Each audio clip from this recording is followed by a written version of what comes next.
If I broke into anything illegally, I would certainly not tell you.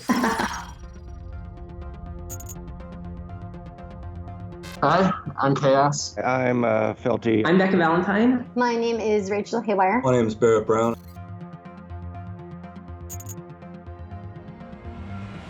To me, a hacker is someone who creatively explores the world and technology around them, regardless of whether or not that's the corporately approved use of the technology in question. Hackers can be good or bad. You have, just mundane criminals. You have ideological, bandits like myself. When people usually think of hackers, they typically think of what we call black hat hackers. A black hat hacker is what you would call a malicious hacker, somebody who might send viruses, somebody who wants to use your personal information for negative purposes. White hat hackers, on the other hand, are people who are hacking into things because it's important that we figure out how to have secure systems and that we find vulnerabilities in systems so that we can fix them. There's also a lot of lines that blur. What one person might see as a white hat act, another person might see as a black hat act. It really depends on where you're coming from.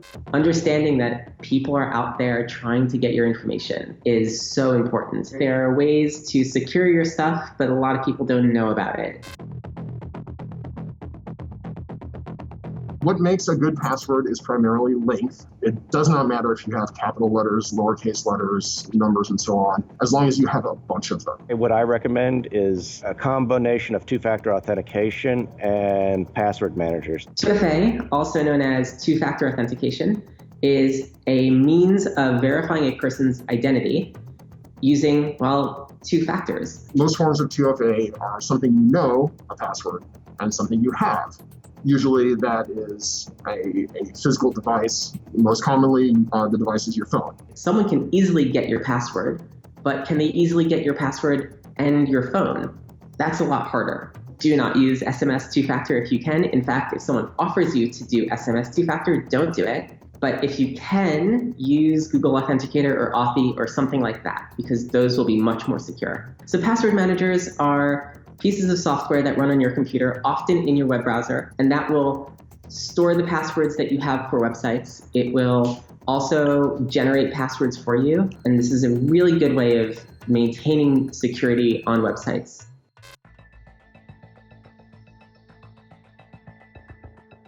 A lot of people don't realize this, but emails don't have any real way of tracing who they're coming from. Yes, there is a field that says who it's from, but the sender decides what gets put in that field. So anyone could go online and say, I'm Bob Juberson, and let's talk about some stuff that I'm going to use to leverage against you. Generally, when somebody contacts you online, you don't know them, it's always good to ask, why is this person interested in me?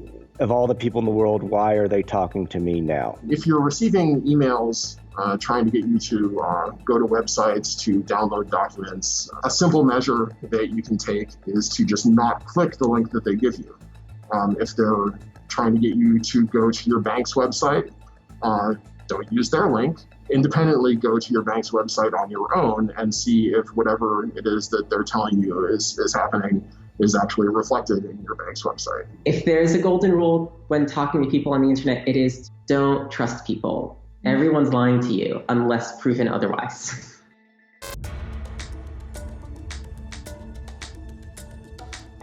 Twitter, by default, publishes what your location is when you make a tweet. You can go into your settings on Twitter and turn that off.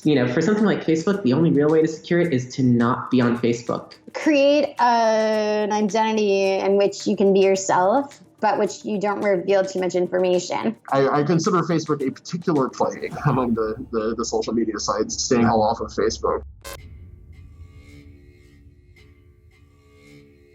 So we all have lots of sensitive information on our phones themselves. If you really care about keeping that secure, and you should, then you can do some things to guarantee that information won't get out there. Your phone should definitely be locked with a passcode.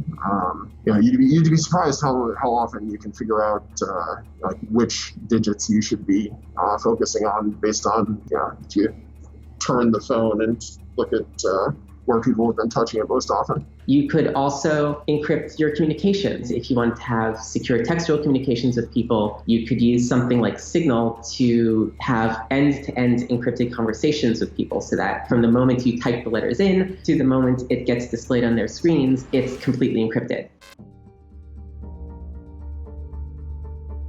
The end user really doesn't see it, but it's always happening. There's teams, it's not just people, it's like automated machines that are just randomly testing out accounts, testing out common passwords. It's almost like from the Terminator movie. They don't sleep, they never stop. If I could click a button and the internet would disappear and be no longer possible, I would click that button right now.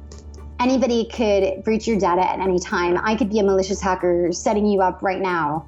But in all reality, nobody should be any more terrified than they were 20 years ago. We're always going to have hackers. We're always going to have bad faith actors. We're always going to have black hats. But at the same time, we're always going to have white hats. At the end of the day, like how terrified you should be is sort of irrelevant. Get in the habit of having good security. If you're just always doing the secure things anyway, then it doesn't really matter if you're more or less terrified, or you should be more or less terrified because you're already secure.